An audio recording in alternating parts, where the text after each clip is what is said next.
You're lingering near the Pont Neuf, where the Seine's murmur blends with the clatter of late night carriages. Two sleep-aid peddlers are positioned just a few yards apart, their carts like rival ships anchored in the current of foot traffic. One is a grizzled old-timer with a beard braided with dried sage, the other a fresh-faced newcomer wearing a cloak stitched with glowing threads. Their interaction is a master-class in polite rivalry, a dance of smiles and veiled jabs that's as old as Paris itself. "Ah, young Luke," the old-timer calls out, stroking his sage, braided beard. "Still selling those glow-in the dark dream catchers? I remember when such trinkets were sold to children at the Christmas markets." His voice is warm, but there's a glint in his eye as he adjusts a sign that reads "Authentic Medieval Sleep Remedies, no glow-in-the-dark nonsense." In 19th century Paris, peddlers developed intricate unwritten rules for competition. While territorial disputes could turn heated, most relied on subtle one-upmanship. Established peddlers often dismissed newcomers as flash-in-the-pan sellers, while younger vendors mocked traditionalists for clinging to antique rubbish. This tension fueled constant innovation in both products and marketing. Luke, the young peddler, laughs while arranging his glowing dream catchers. "And I remember when your generation sold hedgehog spines as magical sleep talismans, Jean-Baptiste. At least my glow threads are made from real firefly extract, scientifically proven to soothe the optic nerves before bed." He holds up a catcher, its threads pulsing gently like a heartbeat. "Here's a curious practice. Some peddlers use secret hand signals to communicate with each other across crowded streets. A raised eyebrow might mean cop coming, a tap on the chin signaled good customer approaching, and a twist of the wrist indicated that vendor is selling fake valerian root. These signals, passed down through peddler families, were as vital as the remedies themselves. Jean-Baptiste sniffs at the firefly claim. "Scientifically proven, and last I checked, the Académie des Sciences hasn't released a report on insect-based sleep aids." He subtly shifts his cart to block the younger peddler's view from the bridge, a move as calculated as a chess player's gambit. Historians debate whether peddler competition was truly cutthroat or more of a performative ritual. A 1956 study argued that peddlers secretly colluded to set prices, while a 2012 analysis found evidence of fierce undercutting. The truth likely lies in a paradox: they competed ruthlessly to survive, but also relied on each other to maintain the illusion of a thriving sleep aid market.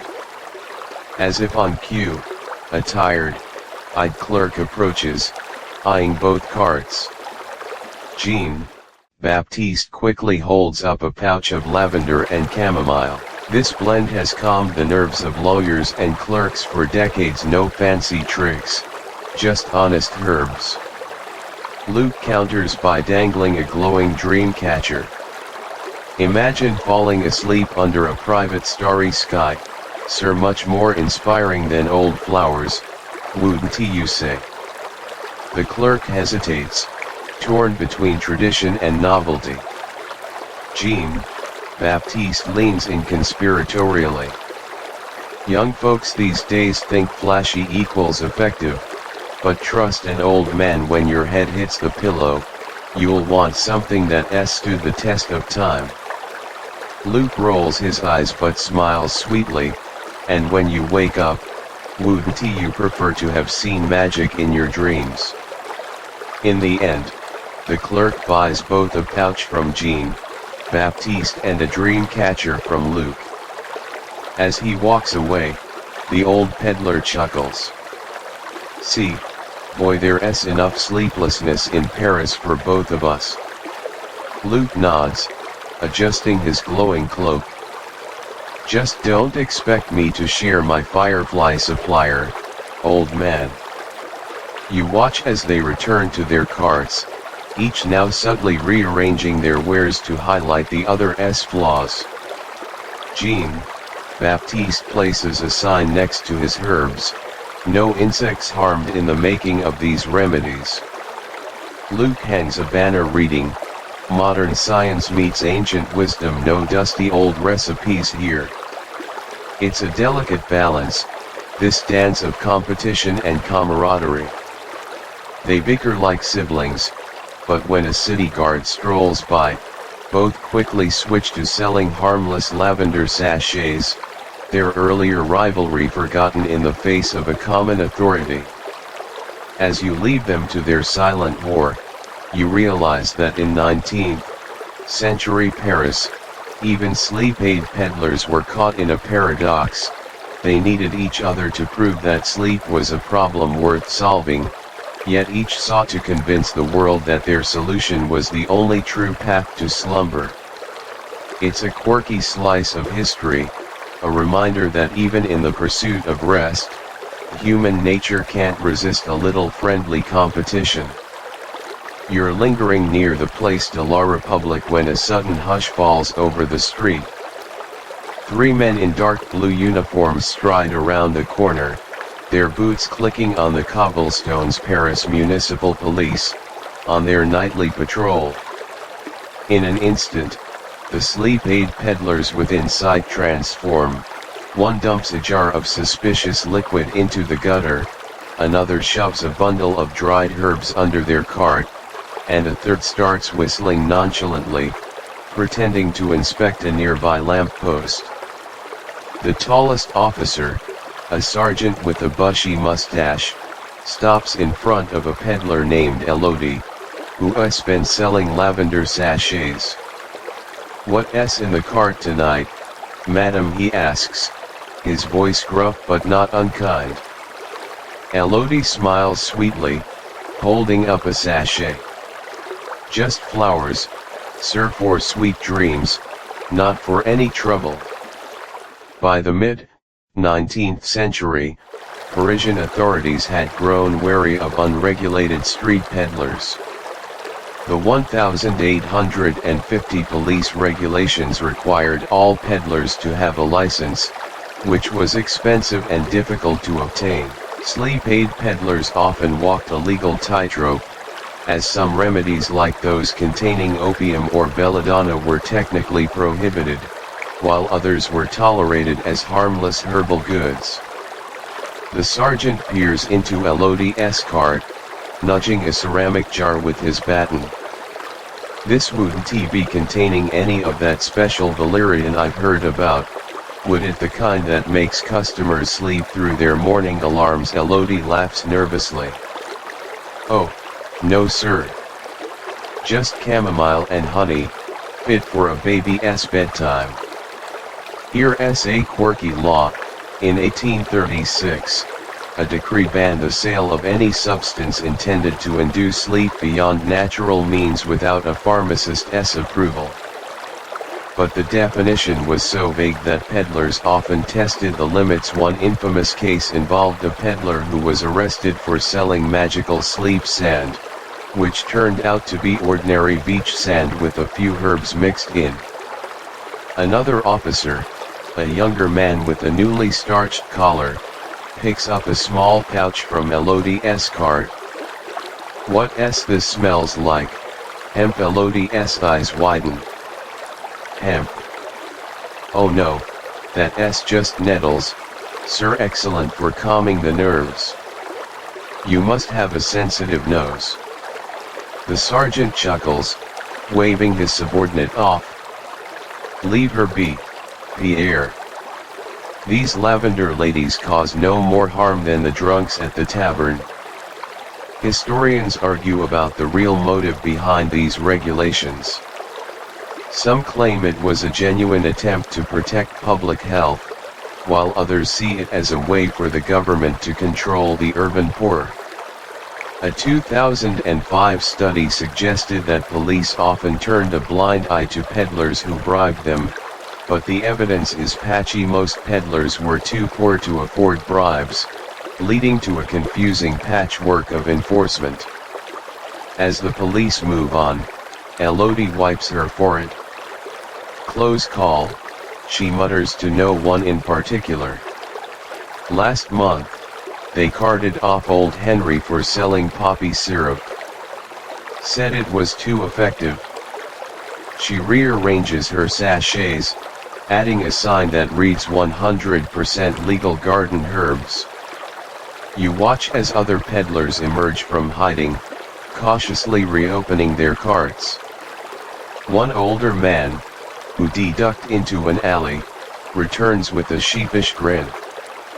That sergeant used to buy my mint tea when he was a beat cop, he whispers. Fancy that now he's the one chasing me. The tension fades as the police disappear around the next block, but the peddlers remain on edge.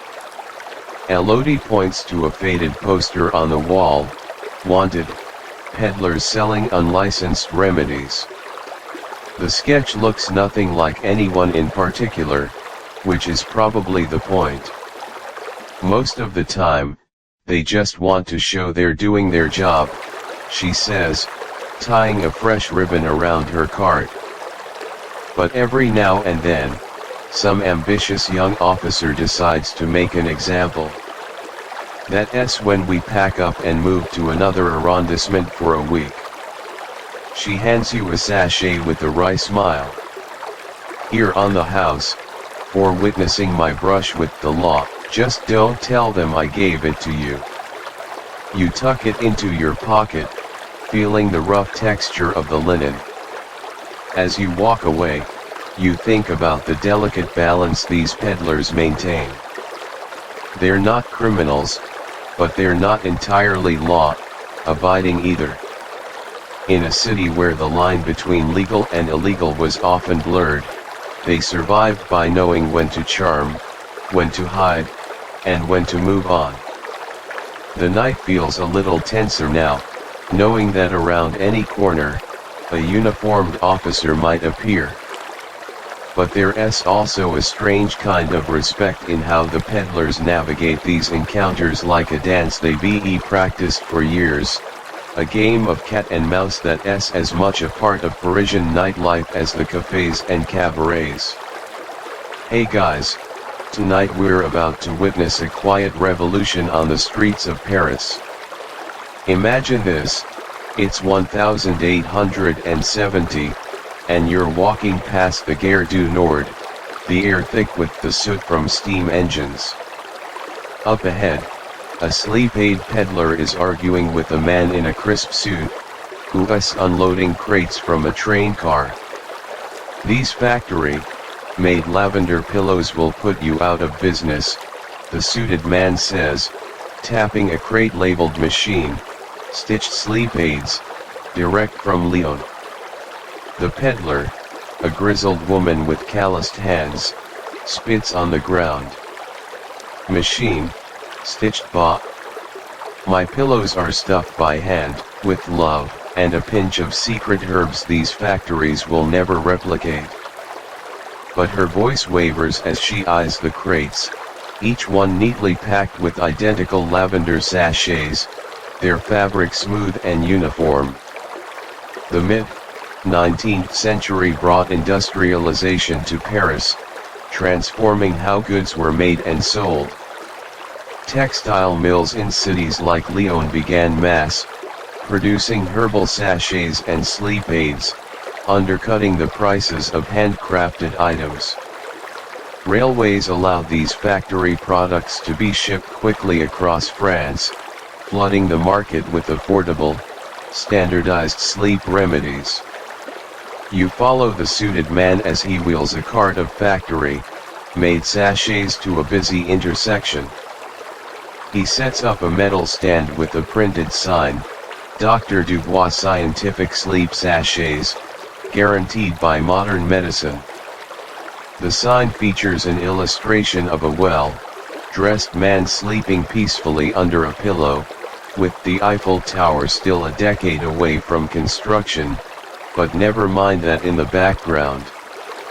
Here's a quirky twist: some early factory-made sleep aids came with scientific instruction manuals, telling users to place the sachet exactly 12 inches from their nose for optimal effect.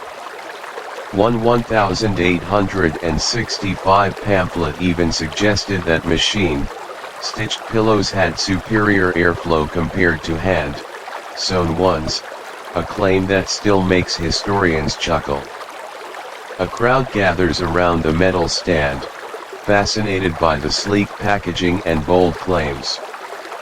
These sachets contain a patented blend of lavender and, wait, what's this? A man says, holding up a paper label. Artificial scent enhancement. What does that mean? The suited man clears his throat. It means we've isolated the sleep-inducing compounds from the herbs, my good sir, pure science, no old wives' tales.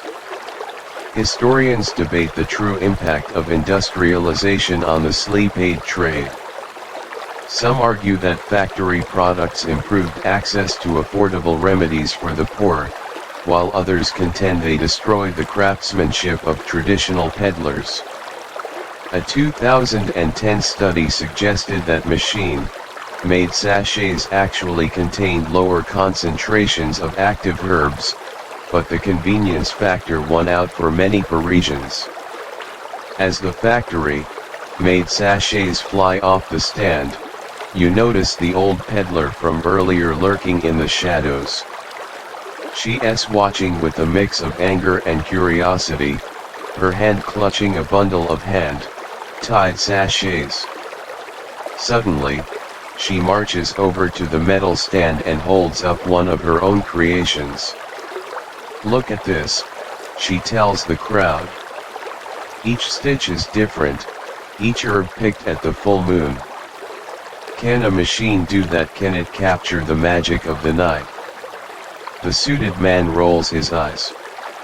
"Magic won't put food on your table, madam. These sachets cost half as much and work twice as well." But a few people in the crowd seem torn, eyeing both the affordable factory product and the rustic, handcrafted alternative. You follow the old peddler as she retreats to a quieter street. "They don't understand," she mutters, arranging her sachets on a rickety cart. "A machine can't tell if the lavender was picked in a sunny meadow or a muddy ditch. It can't feel the love that goes into each stitch." She holds up a sachet with a lopsided stitch. "This one was made while I was listening to a street musician play a lullaby. Do you think a factory worker in Lyon was singing while they sewed?" She hands you a sachet, its fabric rough but fragrant. "Take this. It's not perfect, but it's real."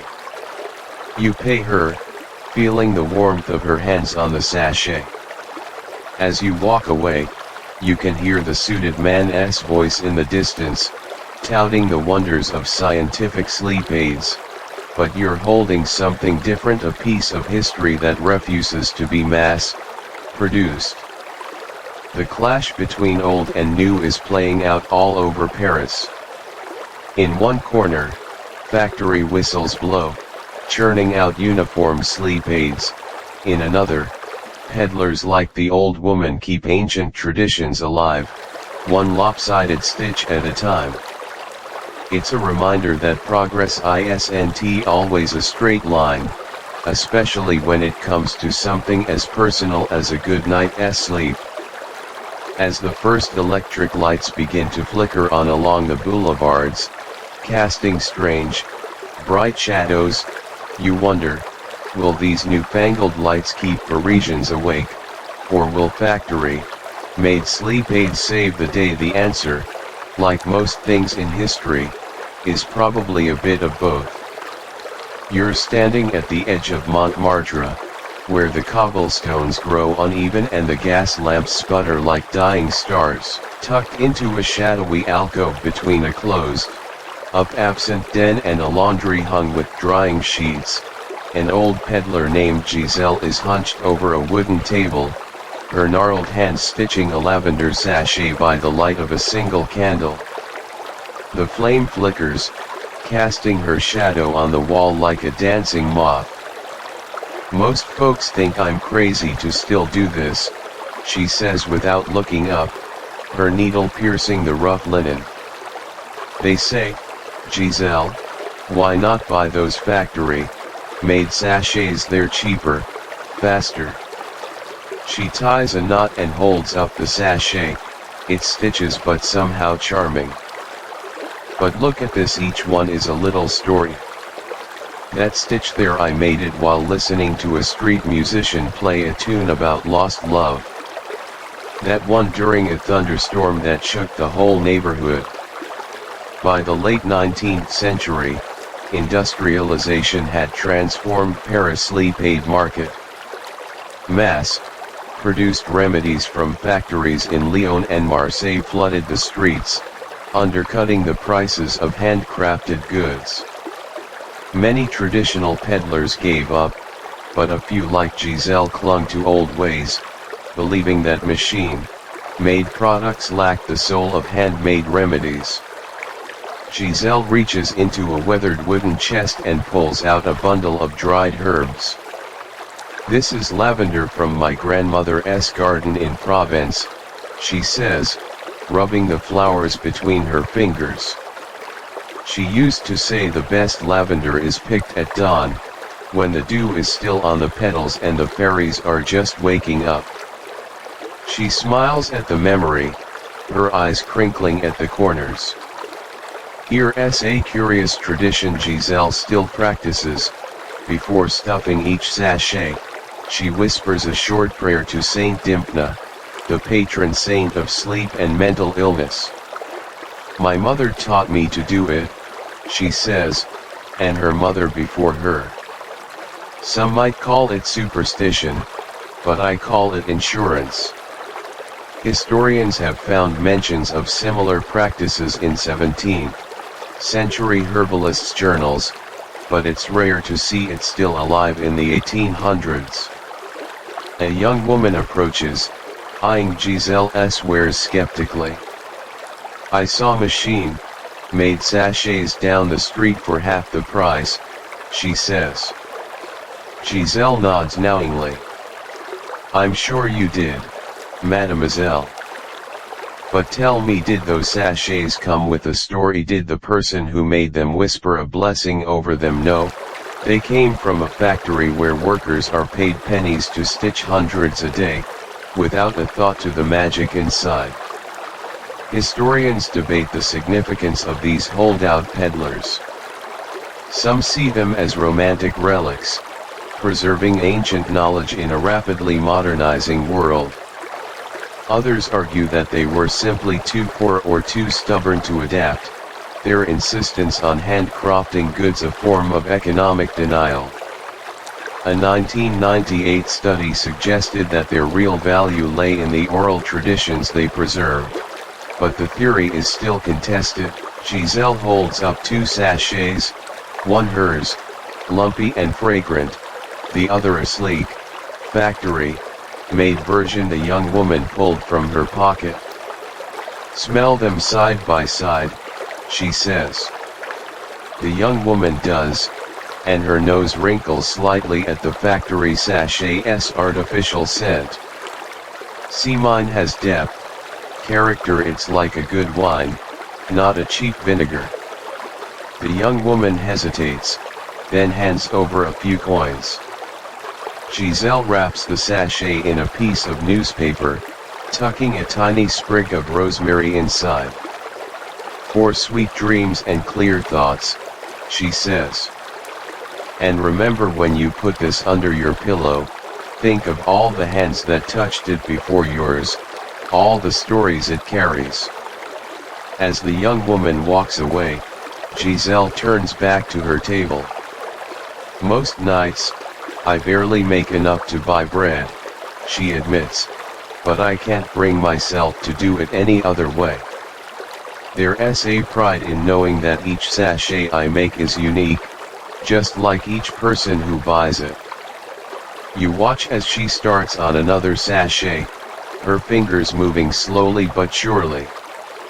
The world around her is changing. Electric lights are starting to replace gas lamps, automobiles will soon replace horse-drawn carriages, but here in this little alcove, time seems to have slowed down. Giselle holds up the new sachet, admiring her work.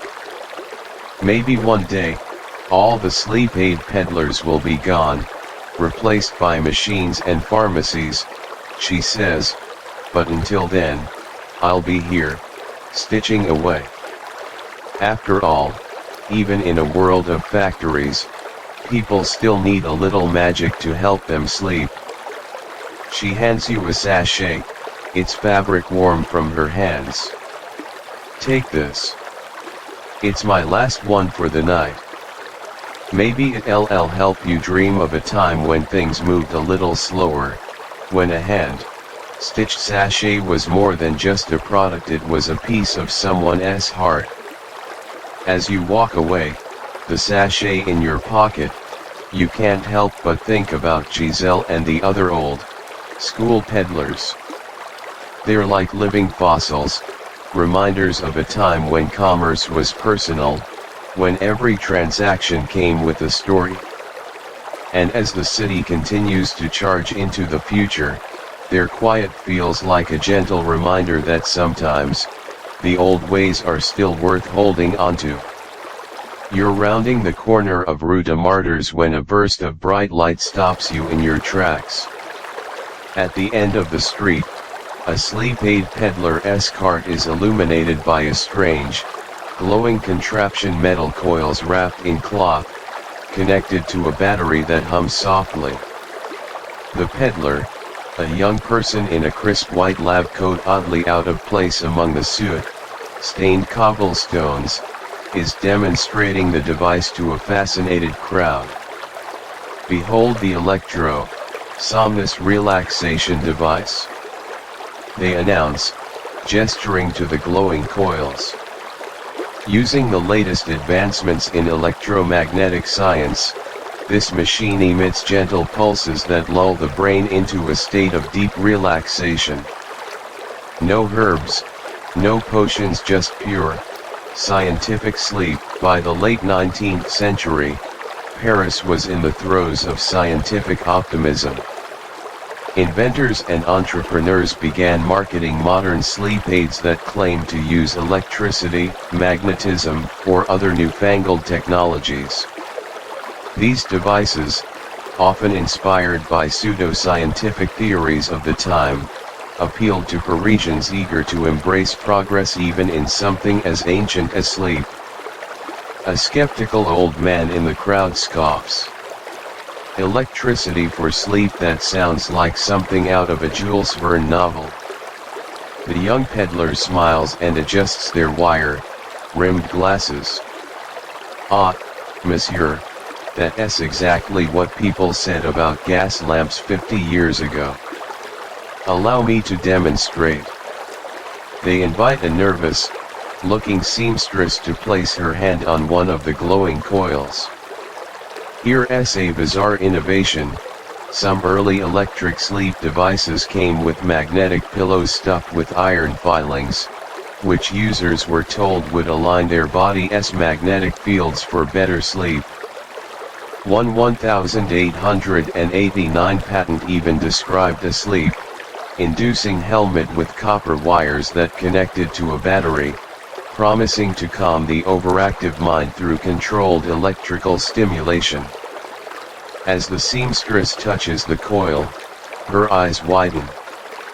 It's warm and tingly, she says. Like a gentle massage for my nerves. The peddler nods enthusiastically. Precisely. The electro-somnus sends tiny electrical impulses through your body, mimicking the natural rhythms of sleep. It's been tested in my laboratory my aunt's attic, and the results are astounding. Historians debate the legitimacy of these scientific sleep aids. Some argue they were little more than elaborate scams, preying on public fascination with new technology. Others point to contemporary testimonials often paid for by the manufacturers that claimed real results. The truth is murky. While the devices were almost certainly ineffective by modern standards, their placebo effect might have helped some users relax.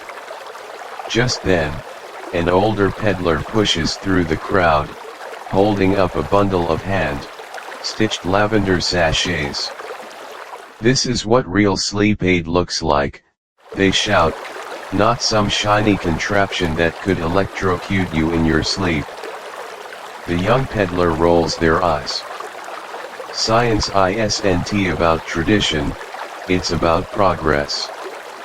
Why rely on smelly herbs when we have electricity?"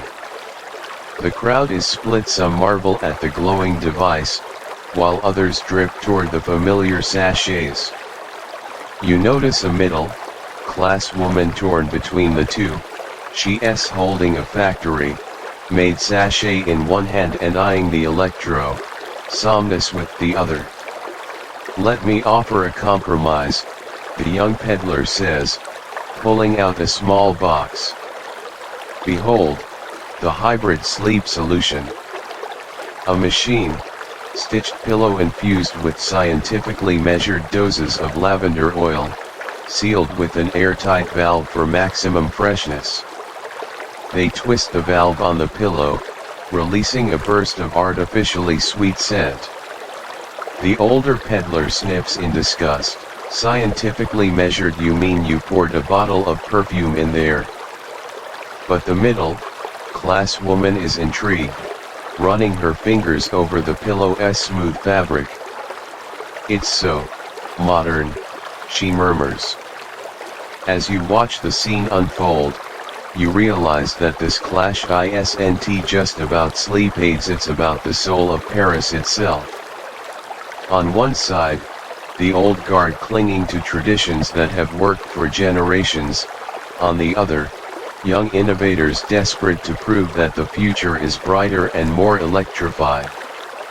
The young peddler hands you a brochure for the somnus, its cover featuring an illustration of a well-dressed man sleeping peacefully under a web of electrical wires. "Try it for a week," they say, "and if you don't sleep better, I'll give you your money back, or a free lavender sachet, whichever you prefer." You tuck the brochure into your pocket, feeling the rough texture of Giselle's hand-stitched sachet from earlier. In this moment, 19th century Paris is caught between two worlds, one where sleep is a natural process aided by herbs and stories, and another where it's a problem to be solved by science and invention. As you walk away, the hum of the somnus fading behind you, you wonder which side will win. Will the future bring electric pillows and magnetic helmets, or will there always be a place for hand-stitched sachets and whispered prayers? The answer, like the city itself, is messy and wonderful, a patchwork of old and new, each trying to help Parisians do the most basic of things: close their eyes and dream. You're standing outside the Moulin Rouge, its windmill blades creaking in the night breeze, when you spot a curious scene. A painter in a beret is set up on an easel, dabbing oils onto a canvas. But they're not painting the cabaret's bright lights. Instead, their brush is focused on a sleep aid peddler hunched over a cart, the glow of a single candle illuminating their weathered face. "They're the real soul of Paris," the painter mutters, stepping back to admire the strokes. The factories and cafes come and go, but these peddlers are timeless. The peddler in question, a woman named Yvette, is sorting through jars of herbs, unaware she's being immortalized. Her cart is a mishmash of old wood and rusted metal, but the way the candlelight catches the lavender bundles makes it look like a still life from a museum. A group of bohemian poets nearby are debating whether sleep-aid peddlers belong in high art or only in street photography. By the late 19th century, Parisian sleep-aid peddlers had become iconic cultural symbols. Artists and writers of the Belle Époque saw them as embodiments of the city's romanticized underworld, hard-working souls navigating the urban maze. Paintings like Henri de Toulouse-Lautrec's The Sleep Seller, fictional, but bear with me, often depicted peddlers in shadowy alleys, blending realism with a touch of mystique. Yvette catches sight of the painter and scowls. "I'm trying to sell remedies, not model for fancy folks," she says, but there's no real anger in her voice. The painter smiles, holding up the canvas. "Look, your hands, arranging those jars, it's like a dance. The way you tie the sachets with that red ribbon, pure poetry." Yvette rolls her eyes but can't help a small smile. Here's a quirky tidbit.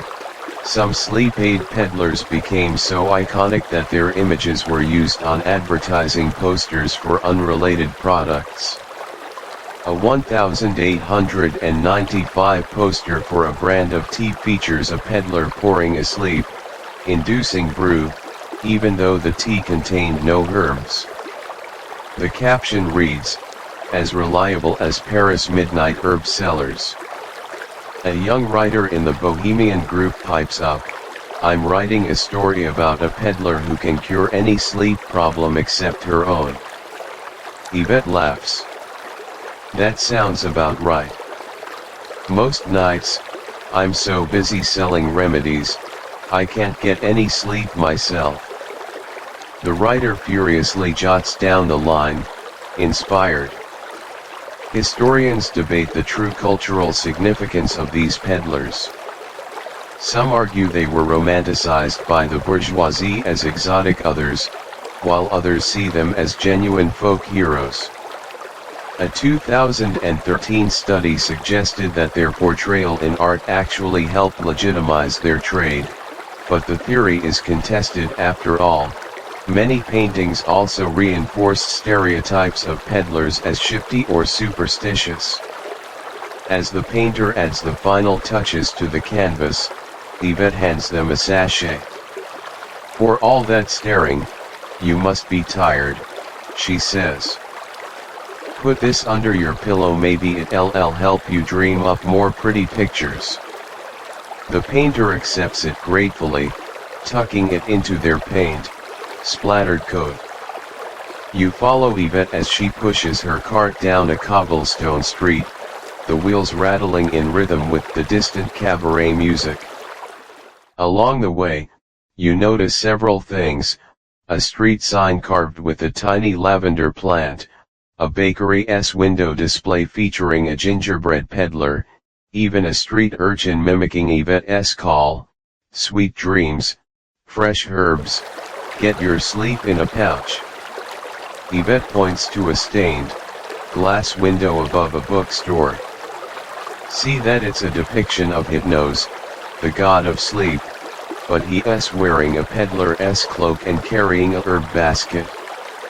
The artist who made it used to buy my chamomile every week." She stops at a bridge, where a group of school children are sketching the river. "What are you drawing?" she asks.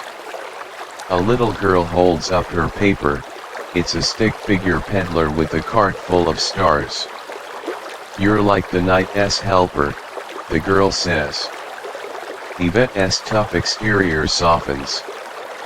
"Well, aren't you a sweet thing?"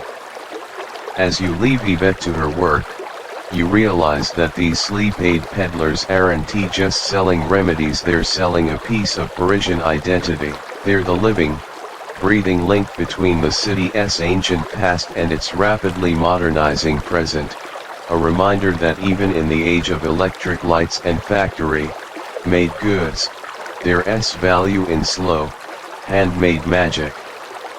The next time you pass a museum, you pause to look at a painting of a 19th century street scene. In the corner, almost hidden in the shadows, there's a sleep-aid peddler with a familiar-looking red ribbon on their cart. You smile, knowing that while the painter might have forgotten their name, they captured something timeless, the quiet dignity of a person trying to help others rest, one sachet at a time. In the grand narrative of Parisian history, sleep-aid peddlers might seem like minor characters, but tonight, as you watch Yvette's cart disappear into the mist, you understand that they're more than that. They're the city's bedtime storytellers, the keepers of its quiet moments, and in their own humble way, they helped shape the soul of Paris one lavender, scented dream at a time. You're lingering outside a dimly lit art salon on Rue de la Paix, where a crowd has gathered around a velvet, roped exhibit. The paintings on display all share a curious theme: 19th century sleep-aid peddlers, captured in oil and watercolor. In one painting, a peddler with a lavender, stuffed cart stands silhouetted against the Seine, their cloak blending into the night sky. In another, a young girl holds up a glowing dream catcher, her face illuminated by the soft light of a gas lamp. A mustachioed art critic is lecturing a group of socialites. Notice how the artist has rendered the peddler's hands, he says, pointing to a particularly detailed painting. The calluses, the way they clutch the herb bundle. This is not just a portrait, it's a study of urban survival. A woman in a feathered hat nods earnestly, but you spot a sleep-aid peddler lurking at the back of the crowd, rolling their eyes. By the late 19th century, Parisian sleep-aid peddlers had become frequent subjects in art and literature. Realist painters like Gustave Courbet and impressionists like Camille Pissarro were drawn to their humble dignity, while writers such as Émile Zola featured them in novels as symbols of the city's beating heart. These depictions helped romanticize the peddlers, turning them into cultural icons. The peddler at the back, a sharp-eyed woman named Clemence, pushes through the crowd. "Excuse me, monsieur," she says to the critic, "but have you ever actually spoken to a sleep-aid peddler? We're not just props for your fancy paintings, we have bills to pay, families to feed." The critic looks taken aback, while the socialites titter nervously. Here's a quirky art world tidbit. In 1889, a young artist named Suzanne Valadon caused a scandal when she painted a sleep-aid peddler wearing a tattered cloak adorned with real lavender sprigs. The painting, titled The Scent of Slumber, was rejected from the salon for being too tactile. Jury members complained that viewers kept trying to smell the canvas. Clemence points to a painting where a peddler is shown with a glowing potion bottle. "And this, we never had glowing potions. That's just artists making things up to sell tickets." The art critic clears his throat. "My dear madam, art is about interpretation, not literal truth." The glow represents the peddlers' role as bringers of light in the dark. Art historians debate the authenticity of these peddler depictions. Some argue that artists like Pissarro accurately captured the peddler's world, while others contend that they sanitized reality, replacing the grittiness of street life with romanticized imagery. A 2003 exhibit titled Myth vs. Reality, Peddlers in Parisian Art sparked a heated debate about whether these paintings were social commentary or simply aesthetic exercises. Just then, The salon's curator approaches, holding a delicate watercolor. Ah, mademoiselle, perfect timing. This is a sketch by Henry de Toulouse-Lautrec, done in 1892. He often visited sleep-aid peddlers while working on his cabaret paintings. Clemence studies the sketch, her expression softening. He actually got the way we tie our sachets right. The curator beams. You see, artists respected your craft. Clemence snorts. Respected it enough to pay us in sketches, maybe. I can't buy bread with a watercolor. But she can't help smiling at the sketch, which captures a peddler yawning beside a cart, the fatigue in their eyes somehow beautiful. You follow Clemence as she leaves the salon, muttering about fancy folks who think poverty is pretty. She stops at a street corner and sets up her own cart, arranging lavender sachets next to a sign, "Real sleep aids, no artistic license." A young artist with paint, splattered hands approaches, sketchbook in hand. "May I draw you?" they ask. Clemence glares at them. "If you pay me in coins, not compliments." The artist fumbles for change. "Deal." As they sketch, Clemence continues muttering, "First they paint us, then they put us in museums, next thing you know, we'll be stuffed and mounted like butterflies." But as the artist works, Clemence starts to relax. She even adjusts her scarf so it catches the light, a small smile playing on her lips. When the sketch is done, she studies it carefully. "Not bad," she says, tucking the coins into her apron. "But you forgot the hole in my cloak. That's where I keep my best herbs." The artist adds the hole, and Clemence nods approvingly. "Now that's honest. Too many painters leave out the holes." She hands the artist a sachet. "For your troubles. Maybe it'll help you dream up more truthful pictures." As you walk away, you think about the strange relationship between art and reality in 19th century Paris. Painters like Toulouse-Lautrec saw beauty in the peddler's struggle, while the peddlers themselves just saw a way to survive. Yet somehow, in the intersection of these perspectives, a legend was born: the sleep-aid peddler as both ordinary laborer and romantic figure. The next time you pass a museum, you pause at a painting of a sleep-aid peddler. The artist has captured the glow of a gas lamp on their face, but also the weariness in their eyes. It's a beautiful painting, but you can't help wondering, what would Clemence think of it? Would she see art imitating life, or life imitating art? Maybe the truth is a bit of both. For every painting that romanticized peddlers, there was a real person like Clemence, selling lavender sachets on a cold street corner. And for every peddler who scoffed at fancy art, there was a small part of them that secretly liked being seen, even if only on a canvas. In the end, the sleep-aid peddlers of Paris became more than just vendors. They became mirrors, reflecting the city's dreams and anxieties back to itself. And whether they liked it or not, they left an indelible mark on the art world, ensuring that their quiet struggle to help others sleep would be remembered for generations. You're standing at the foot of the Eiffel Tower, its iron lattice glowing under the early 20th century sky. The air smells different now, less like horse manure, more like automobile exhaust. A sleep-aid peddler named Maurice is leaning against a lamp post, his cart empty except for a few wilted lavender sprigs. "Used to be I couldn't keep these sachets in stock," he says, rubbing his chin.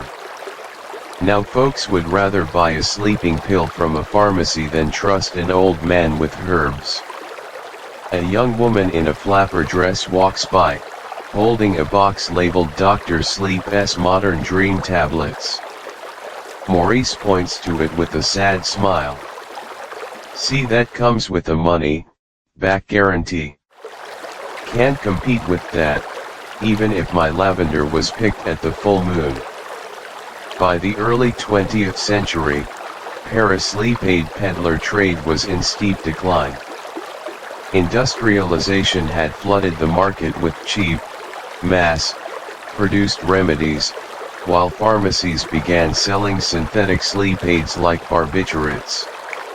The 1902 pharmacy law restricted the sale of herbal remedies without a license, making it nearly impossible for street peddlers to operate legally. Maurice kicks at a loose cobblestone. My grandfather sold sleep aids to Napoleon's soldiers. Did you know that he demixed thyme and honey in a flask? Say it was liquid courage for restful nights. Now here I am, selling to pigeons and drunks.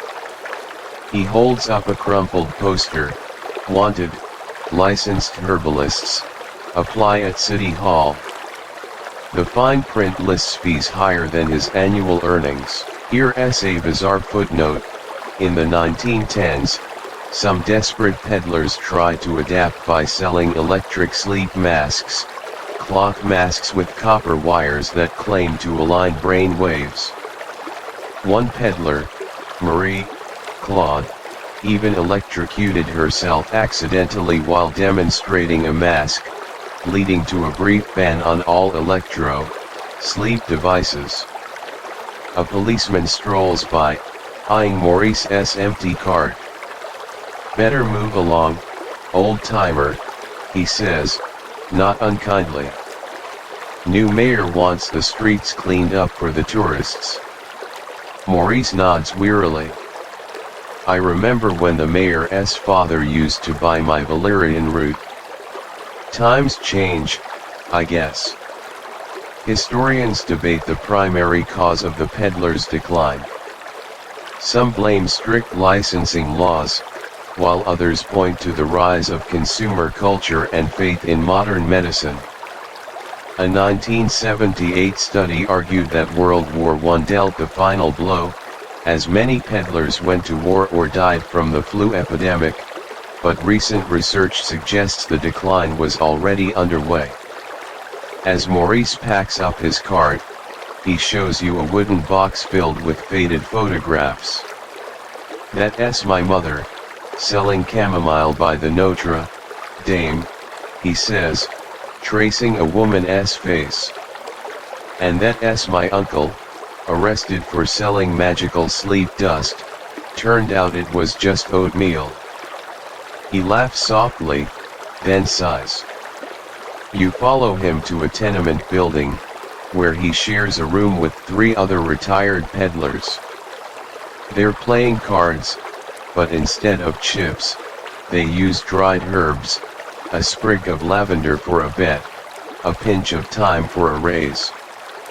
We call it sleep aid poker, one man says, grinning. Lose a hand, you have to tell a story about the good old days. Maurice deals the cards. I'll bet a sprig of rosemary that I can tell the saddest story, he says. Once, a little girl came to my cart with a penny and a broken doll. She wanted something to help her mother sleep, who worked 2 jobs. I gave her a sachet for free, and she gave me the doll. I still have it somewhere. The other peddlers nod solemnly. We all have those stories, one says.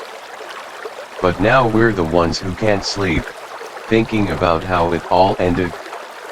Just then, a young man bursts in, holding a newspaper. Have you seen this? They're tearing down the old market where we used to sell.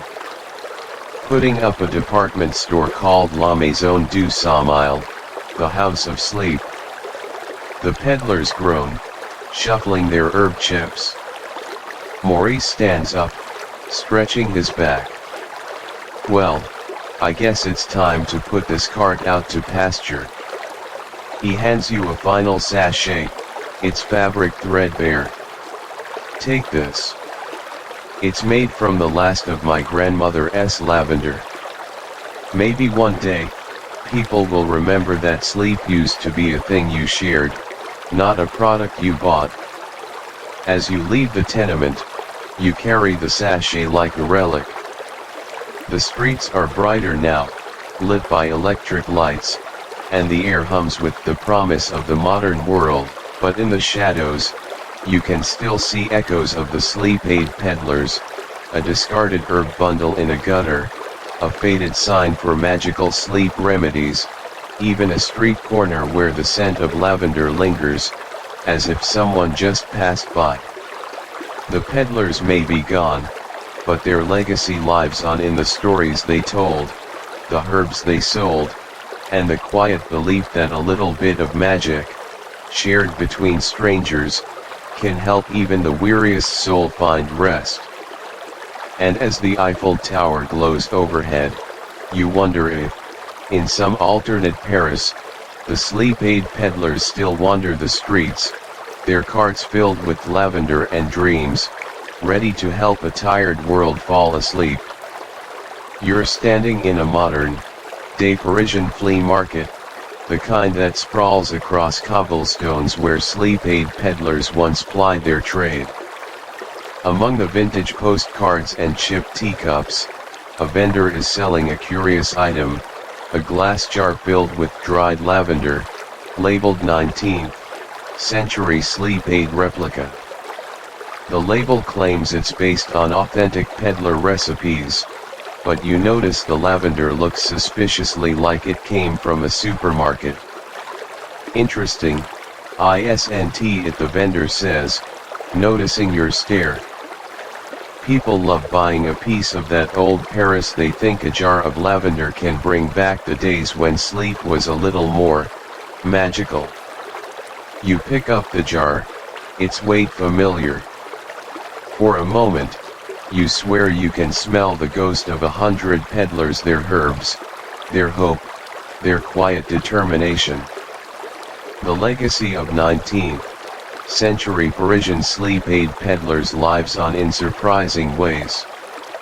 While the peddlers themselves vanished with the rise of modern medicine and consumer culture, their influence can be seen in today's wellness industry. Aromatherapy, herbal sleep remedies, and even the slow living movement all trace their roots to the peddlers' belief in natural, handmade solutions for rest. The vendor points to a nearby stall selling scented candles. See that lavender dream, same scent those peddlers used. Except now it's in a 30 candle, not a tattered sachet. They laugh, but there's a hint of nostalgia. I found an old peddler's journal once, full of recipes. Some of them actually work, like chamomile mixed with honey, or hops stuffed in a pillow. Here's a quirky modern twist. In 2023, a Parisian bookstore started hosting sleep peddler story nights, where actors dress up as 19th century peddlers and tell tales of old Paris while serving herbal tea. One performer even reenacts the blessing of territory with salt and lavender, much to the audience's delight. It's a playful nod to the peddlers' superstitious practices. As you wander through the market, you spot a street artist painting a mural of a sleep aid peddler on a warehouse wall. The peddler is depicted with a glowing cart, surrounded by floating lavender flowers and stars. A group of teenagers takes selfies in front of it, unaware that they're posing with a piece of forgotten history. Historians continue to debate the peddlers' true place in Parisian history. Some argue they were mere footnotes in the city's industrialization, while others see them as cultural touchstones that shaped how Parisians thought about sleep. A 2020 book even suggested that the peddlers' resistance to modernization inspired later generations of street vendors, but the theory is hotly contested. You stop at a cafe with a vintage sign advertising herbal sleep tonic. The menu describes it as a modern interpretation of 19th century remedies, but when you order it, it tastes like sweetened water with a dash of lavender extract. Still, there's something comforting in the ritual of sipping it, imagining you're back in a gaslit street, negotiating with a peddler for a pouch of herbs. The sun starts to set, casting long shadows over the market. You buy a small packet of dried lavender from a herbalist's stall, its scent sharp and familiar. As you walk along the Seine, you sprinkle a few petals into the water, watching them float away like tiny boats carrying memories. In that moment, you realize the sleep aid peddlers never truly disappeared. They live on in the city's scent, lavender in boutiques, chamomile in tea shops, even the occasional whiff of something herbal on a rainy night. They live on in stories, in paintings, in the way Parisians still pause to appreciate a quiet moment in a bustling city. You tuck the lavender packet into your pocket, feeling its rough texture. It's not a factory-made sachet, not a museum piece, it's just a bunch of dried flowers, but somehow, it feels like a connection to those midnight wanderers who once helped a city fall asleep. As you head back to your hotel, you pass a street corner where a busker is playing a lullaby on a flute. The music is soft, mournful, and for a second, you swear you see a shadowy figure with a herb-filled cart lingering in the doorway across the street. But when you blink, it's gone, replaced by a modern-day delivery bike. Maybe that's the peddler's greatest legacy. They taught Paris that even in the midst of chaos, there's beauty in slowing down, in sharing a remedy, in trusting that a little bit of nature and a lot of heart can help even the weariest soul find peace. And in a world that's only gotten noisier since, that's a lesson worth remembering. Now, take a deep breath. The lavender in your pocket smells like a Parisian night from another century, soft and grounding. Imagine those peddlers floating through the fog of history, their carts creaking, their voices murmuring sweet dreams. You can almost hear the jingle of their bells, the rustle of herbs in cloth pouches. The room is quiet now, except for the gentle hum of your fan. The stories of those midnight merchants are like lullabies, wrapping around you. You don't need a glowing potion or a magical sachet, just the weight of these tales to ease you down. Let your eyes close, picture the Seine flowing, the gas lamps flickering, the peddlers moving like shadows. Their world was messy and real, full of dirt and hope, and somehow, that makes it easier to drift. You're not in 19th century Paris anymore, but somewhere in between. The past and present blend, like lavender petals in water. Sleep comes easily here, wrapped in the memory of strangers who once cared enough to sell a moment of peace. So rest now. The peddlers did their job, and now it's yours. Sweet dreams, traveler, you've earned them. Hey guys, tonight we're slipping through a tear in the fabric of time straight into the muddy, gaslit streets of 19th century Paris.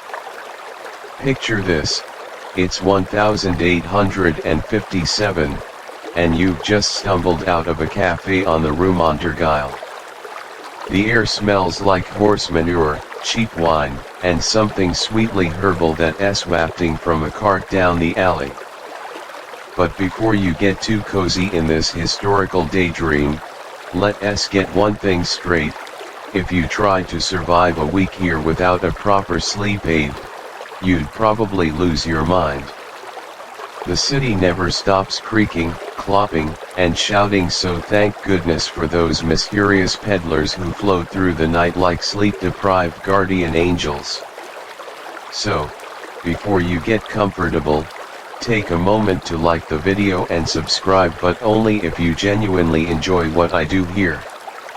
Maybe leave a comment telling me where you're watching from and what time it is in your corner of the world. I always imagine a patchwork of dimly lit rooms, all of us drifting off together through different time zones. Now, dim the lights, maybe turn on a fan for that soft background hum, and let us ease into tonight's journey together.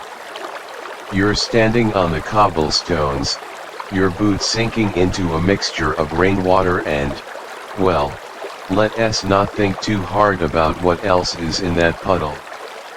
The gas lamps cast wobbly yellow circles on the wet pavement, and every now and then, a carriage thunders past, splashing you with muck. But you're not here for the fashion, you're here for the quiet magic that happens after midnight. Off to your left, a shadow detaches from the wall. It's a person, hunched over a wooden cart, but what's on that cart at first glance? It looks like a jumble of cloth sacks, clay pots, and maybe a few dried herbs hanging from the sides. The peddler is wearing a tattered woolen cloak, the kind that's been mended so many times it's more patch than fabric. Their face is mostly hidden under a wide-brimmed hat, but as they raise a lantern, you catch a glimpse of a lined face and eyes that seem too awake for this hour. This is one of Paris' sleep-aid peddlers, a breed of entrepreneur that historians still argue about. Some say they were medical quacks preying on the desperate, while others insist they were the original wellness gurus, blending folk wisdom with practical remedies. The truth is probably somewhere in the middle, like most things in history. In the mid-19th century, Paris was in the throes of industrialization, which meant longer work hours, crowded tenements, and a general uptick in sleeplessness. The city's population had exploded, and the noise and pollution from factories and railways made it nearly impossible for ordinary people to get a good night's rest. That created a booming market for anyone who claimed to have a cure for insomnia. The peddler clears their throat, a raspy sound that cuts through the distant chatter of late-night revelers. Looking for peace, monsieur, madam, they ask, their voice low and gravelly. I have just the thing to send you off to the land of Nod. You lean in, curious. What could possibly help someone sleep in a city that sounds like a constant construction site? The peddler reaches into one of the sacks and pulls out a small linen pouch, tied with a piece of twine. Lavender and chamomile, they say, holding it under your nose. Put this under your pillow, and the scent will chase away the nightmares. But here's something odd: some peddlers also sold dried hedgehog spines, claiming that placing them under the mattress would ward off evil spirits that caused restlessness. There's no scientific proof, of course, but hedgehogs were considered magical creatures in European folklore, so maybe people were willing to try anything. You take the pouch and rub it between your fingers. The herbs are crumbly and fragrant, a welcome contrast to the gritty air. How much, you ask? The peddler names a price that's surprisingly affordable, about the cost of a loaf of bread. You fish a few coins from your pocket and make the exchange. As you do, you notice a small ceramic bottle tucked under the cart. What's that, you ask, pointing. The peddler's eyes narrow slightly. Ah, That's my special blend, they say, lowering their voice. Valerian root, poppy petals, and a dash of honey. Mix it with warm milk, and you'll sleep like a baby, or maybe a very, very tired Parisian. Historians still debate whether these special blends actually contained opium or other narcotics. Some argue that the peddlers were careful to keep their remedies legal, while others point to contemporary accounts of people waking up groggy and disoriented, which could be signs of mild intoxication. The mystery remains, adding a layer of intrigue to these midnight merchants. As you stand there, holding the lavender pouch and considering the bottle, you realize something: these peddlers weren't just selling products, they were selling hope. Hope that in a city that never stopped moving, there was a way to find stillness. Hope that after a long day of backbreaking work, you could finally close your eyes and escape. The peddler gives you a knowing nod, as if they can read your thoughts. Sweet dreams, they murmur, before pushing their cart deeper into the shadows. The lantern light fades, and you're left alone on the street, holding a small piece of bedtime magic. Now, imagine tucking that lavender pouch under your pillow. The scent is gentle, like a soft lullaby for your senses. The city's noise seems to fade into the background, replaced by the steady rhythm of your own breathing. You're not in Paris anymore, you're drifting off, safe and sound, thanks to a stranger from another century. You're still standing on that damp Parisian street, clutching your newly bought lavender pouch. The peddler has vanished into the maze of alleys, but you can't shake the feeling that there's more to this world of sleep aid sellers than meets the eye. As you take a few steps forward, the sound of a different kind of chatter reaches your ears. Down the block, a small crowd has gathered around another cart, and you can hear the peddler's voice rising above the din, almost like a song. This peddler is a far cry from the quiet, shadowy figure you just met. They're standing on a small wooden crate, waving their arms dramatically. Their cloak is bright red, patched with gold-colored fabric, and a string of tiny bells around their neck jingles with every movement.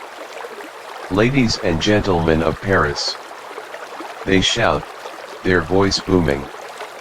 Are you tired of counting sheep until the sun rises? Do you toss and turn, haunted by the ghosts of unfinished business? The crowd, mostly composed of weary-looking factory workers and shopkeepers, shifts restlessly, their eyes fixed on the peddler. This is the art of the sales pitch in 19th century Paris, and it's as much a performance as it is a business transaction. In the 19th century, street peddling was a highly competitive business in Paris. With no modern advertising methods, peddlers had to rely on their charisma and showmanship to attract customers. Public speaking skills were just as important as the quality of their goods. Many peddlers would spend hours perfecting their sales speeches, borrowing techniques from street performers and traveling theater groups. The peddler reaches into a box and pulls out a large glass jar filled with a thick, greenish liquid. Behold! They cry. The elixir of eternal slumber. Brewed under a full moon by the wise women of the Pyrenees, this potion will banish your insomnia to the depths of the Seine. A few people in the crowd exchange skeptical glances, but you can tell that most are intrigued. You edge closer, curious to see what else this flamboyant peddler has to offer.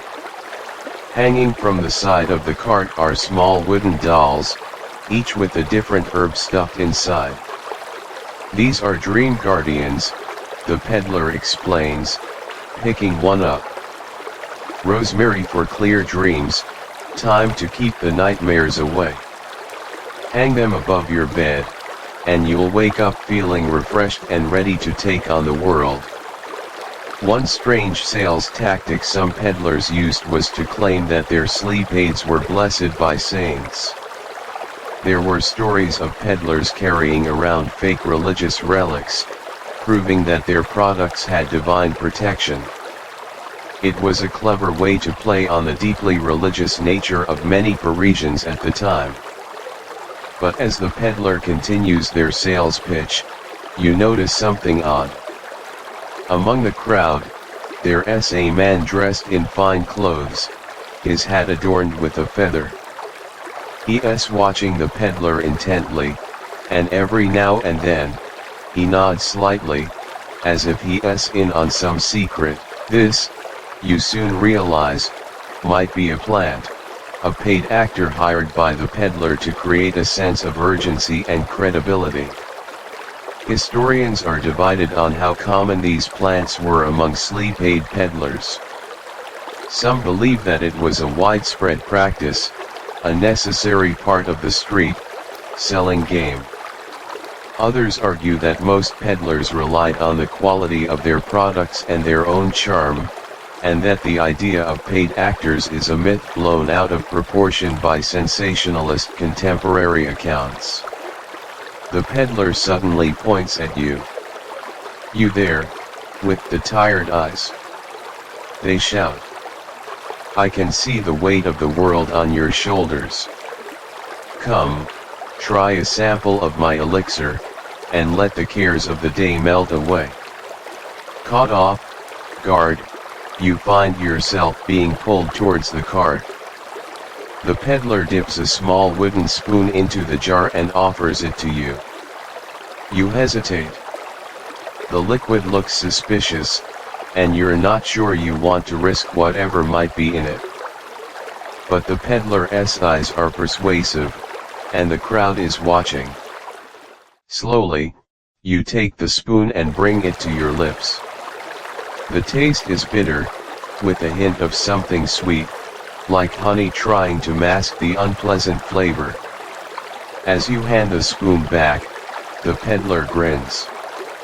You'll be asleep before the bells of Notre Dame ring the next hour, they promise. You pay for a small bottle of the elixir, more out of curiosity than belief, and step back into the crowd.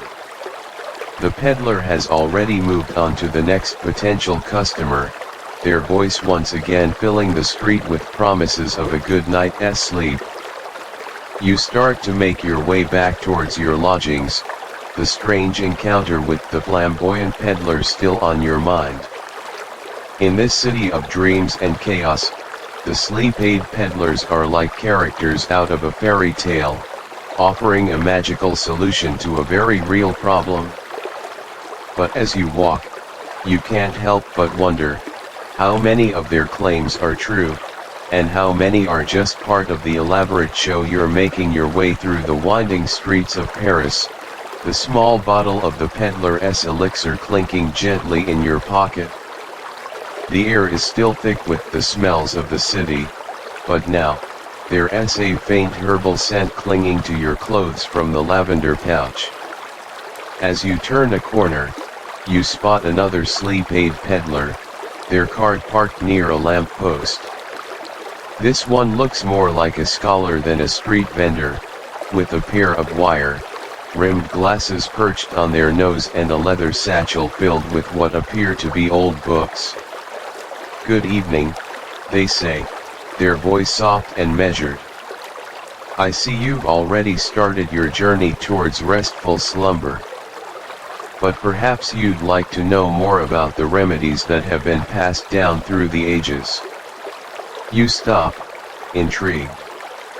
This peddler's approach is clearly different from the flamboyant showman you met earlier. They reach into their satchel and pull out a tattered manuscript, its pages yellowed with age. This, they say, is a 15th century treatise on sleep. It contains wisdom that has been forgotten by most, but I've revived it for the people of Paris. Sleep remedies in pre-industrial Europe had a long and complex history. Many of the early recipes were based on herbal medicine, which had been practiced since ancient times. Monasteries often served as centers for medical knowledge, and monks would compile books on the uses of various plants for health, including sleep. These manuscripts were highly prized and often passed down through generations. The peddler flips through the pages, pointing to faded illustrations of plants. Take valerian root, for example, they explain. It has been used as a sleep aid since the days of the Roman Empire. Pliny the Elder himself wrote about its calming properties. But did you know that the way it's prepared can make all the difference? They reach into a small wooden box on the cart and pull out a handful of dried valerian roots. Some peddlers simply grind it into a powder, they say with a slight sniff of disdain. But true connoisseurs of sleep know that steeping the root in warm milk, just as our ancestors did, releases its full potential. In medieval times, there was a belief that sleeping with a piece of amber under your pillow could prevent nightmares. Amber was thought to have magical properties, and its warm, golden color was associated with the sun, which was believed to chase away the darkness of bad dreams. Some 19th century sleep aid peddlers in Paris still sold small pieces of amber, capitalizing on this ancient superstition. As you listen, you notice that the peddler's cart is filled with an array of strange-looking bottles and jars. One contains a liquid that shimmers with a faint blue light, and another is filled with what looks like tiny, dried insects. When you ask about them, the peddler's eyes light up. Ah, the blue liquid is a mixture of moonwort and dewdrops collected at dawn, they say. It's said to soothe the mind and induce a state of deep relaxation. As for the insects, they pause dramatically, they're dried Luna moths. In some cultures, it was believed that their wings, when burned, released a smoke that lulled people into a peaceful sleep. Of course, they add quickly, I would never recommend burning them in your home. A small piece placed near your bed will do the trick. There's ongoing debate among historians about the actual effectiveness of these more unusual remedies. Some argue that the placebo effect was at play, people believed they would work, so they did. Others suggest that there might have been some unknown chemical properties in these substances that actually had a calming effect. However, without proper scientific testing from that era, the true nature of these remedies remains a mystery. The peddler then offers you a sample of a different concoction, a clear liquid that smells faintly of citrus. This is a modern innovation, they explain. A blend of lemon balm and verbena, distilled using the latest techniques. It's all the rage among the fashionable set in the Marais district. You take a sip, and the taste is surprisingly refreshing. The peddler watches you closely, as if waiting for your approval. You see, they say, sleep is not just a matter of closing your eyes.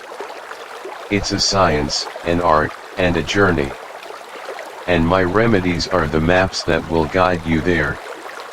You decide to purchase a small vial of the citrus, scented liquid, curious to see if it lives up to the peddler's claims. As you hand over the coins, the peddler gives you a small piece of paper with instructions on how to use the remedy. Sweet dreams, they say, tucking the ancient manuscript back into their satchel. As you continue on your way, you can't help but marvel at the diversity of the sleep aid peddlers in Paris. Each one seems to have their own unique approach, blending ancient wisdom with modern ideas. And as you think about the strange and wonderful remedies you've encountered, you feel a sense of anticipation for what else this midnight world of sleep might hold. You're strolling through the Parisian night, the weight of various sleep-related purchases in your pockets. The city around you is a symphony of sounds: horses' hooves clattering on cobblestones, distant laughter from a nearby tavern, and the occasional shout of a late-night laborer. As you pass by a particularly dimly lit alley, you hear a soft murmur coming from within. Curiosity getting the better of you, you peer into the shadows and find yet another sleep-aid peddler, this one huddled over a small brazier, stirring a large iron pot. The peddler looks up as you approach, their face illuminated by the flickering flames. "Come closer," they beckon, "but be careful not to startle the mixture. It's in a delicate state." You take a few cautious steps forward, and the smell of 100 different herbs and spices hits your nostrils. It's a heady, almost overwhelming scent, like a forest after a rainstorm mixed with a dash of something sweet and spicy. "Now, this," the peddler says, gesturing towards the pot, "is my pride and joy. A sleep-inducing brew that has been in my family for generations." But where did the original recipe come from? That's a question that has puzzled even the most learned historians. Many traditional sleep aid recipes in 19th century Paris had roots that stretched back centuries, often to the Middle Ages or even earlier. Monks and nuns in abbeys across Europe were some of the first to document and experiment with herbal remedies for sleep. These recipes were then passed down through various channels, including traveling healers, local wise women, and, eventually, the street peddlers of Paris. The peddler dips a ladle into the pot and holds it up to the light. The liquid inside is a rich, deep brown, almost like melted chocolate. Some say the recipe originated in the ancient Egyptian temples, they begin, their voice taking on a storyteller-esque cadence. The pharaohs, plagued by restless nights and vivid dreams, would have their servants prepare special potions using ingredients like poppy seeds and lotus flowers. Others claim it came from the far-off lands of Asia, brought back by traders along the Silk Road. One particularly odd theory suggests that the original sleep aid recipe was inspired by the behavior of hibernating animals. There were tales among the peddlers' community that a medieval alchemist, observing how bears prepared for winter, tried to replicate the natural substances that put them into a deep slumber. This led to the inclusion of some rather unusual ingredients in early recipes, such as bear fat, though by the 19th century, more ethical substitutes were used. But here's the thing, the peddler continues, lowering their voice conspiratorially. No one really knows for sure. Historians have been arguing over the origin of these recipes for decades. Some say it's a blend of different traditions that came together in the melting pot of Paris. Others insist there's a single, lost source that we'll never uncover. The debate over the origin of these sleep aid recipes is far from settled. Some scholars point to similarities in ancient medical texts from different cultures as evidence of a shared origin, while others emphasize the unique local ingredients and preparation methods that suggest independent development. Without a time machine, it seems this mystery will continue to baffle historians for years to come. As you listen, the peddler starts to ladle the liquid into small, ceramic bottles. This particular batch is special, they say. I added a touch of honey from the Vosges Mountains. It gives it a smoothness that's hard to resist. They offer you a bottle, and you notice that the label is hand-drawn, depicting a moon and stars. Just one sip of this, the peddler promises, and you'll be transported to a world of peaceful dreams. It's like having a little piece of the ancient past in a bottle. You're tempted, but you're also starting to feel a bit overwhelmed by all the different remedies you've encountered. Still, the allure of a connection to history through this mysterious brew is too strong to resist, and you hand over some coins. As you walk away, the bottle clutched in your hand, you can't help but think about the countless people who have tried to solve the puzzle of a good night's sleep throughout history. And here you are, in 19th century Paris, surrounded by peddlers who are both keepers of ancient secrets and creators of new remedies. It's a strange and wonderful world, and you're just beginning to scratch the surface.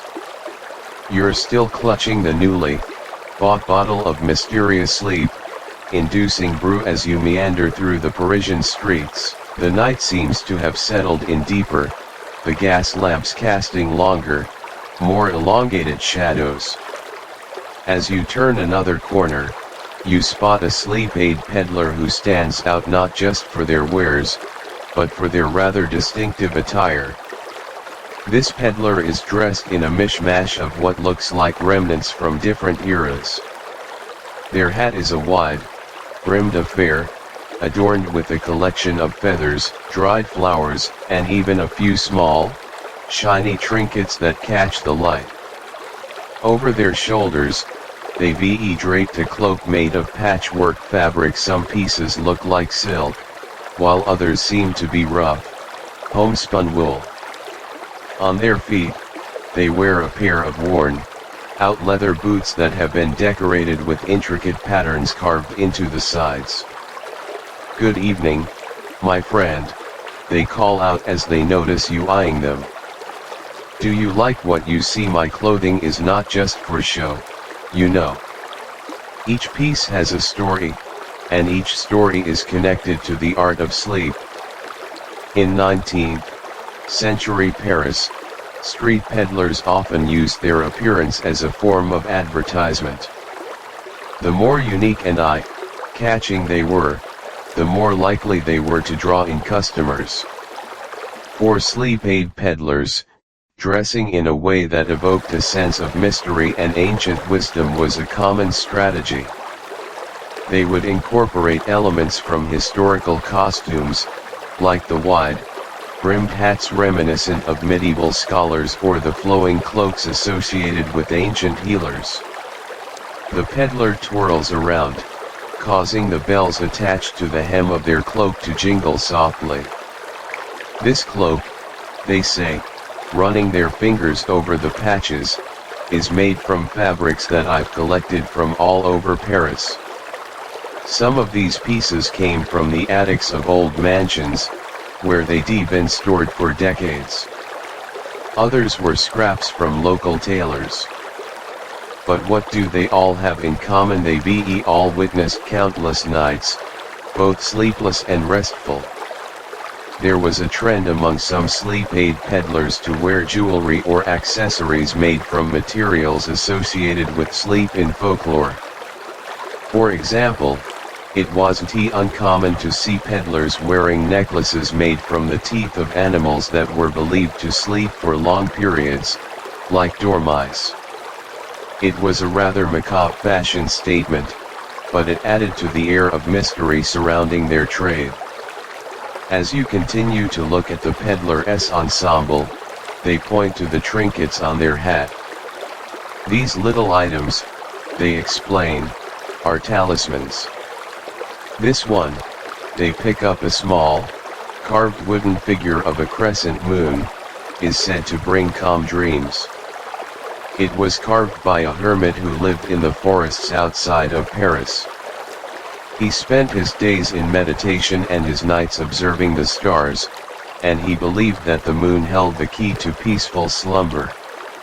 Historians are divided on the true purpose of these elaborate peddler costumes.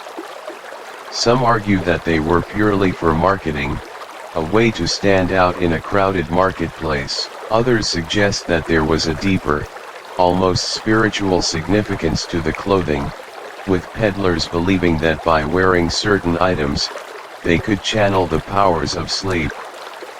Without direct accounts from the peddlers themselves, it's a theory that continues to spark debate. The peddler then reaches into a small satchel and pulls out a set of small, hand-painted masks. These are not for wearing while you sleep, they say with a chuckle, but they are part of the story. In ancient cultures, masks were used in rituals to ward off evil spirits that might disrupt sleep. I keep them with me as a reminder of the power of protection when it comes to a good night's rest. You can't help but be drawn in by the peddler's enthusiasm and the stories behind their attire. They offer you a small charm, a tiny silver bell engraved with a sleeping figure. Hang this by your window, they say. The sound of the bell in the night breeze will lull you into a gentle slumber. As you make your purchase, you realize that in the world of 19th century Parisian sleep aid peddlers, everything is a part of the experience. From the remedies themselves to the way the peddlers present themselves, it's all designed to create a sense of wonder and hope for a peaceful night. And as you walk away, the little bell charm in your pocket, you're excited to see what other surprises this nocturnal world has in store. You've been wandering through the Parisian night for a while now, and as you turn yet another corner, you notice a tension in the air. A small group of sleep aid peddlers are gathered together, their voices raised in heated discussion. You slow down, curious to see what's going on. It quickly becomes clear that they're arguing over territory, the prime spots on the streets to set up their carts and sell their wares. One peddler, a tall, thin man with a shock of unruly hair, is gesturing wildly. "This corner has been mine for years," he shouts. "Ever since old Pierre retired, I've been selling my chamomile blends right here. And now you come along, trying to steal my customers." Another peddler, a short woman with a round face and a kind-looking expression, responds calmly but firmly. "The streets belong to everyone," she says. "And besides, your blends are too expensive. The people need more affordable options, and I'm here to provide that." In 19th century Paris, competition among street peddlers was fierce, especially in the sleep aid market. Prime locations near busy intersections, popular taverns, or residential areas were highly coveted.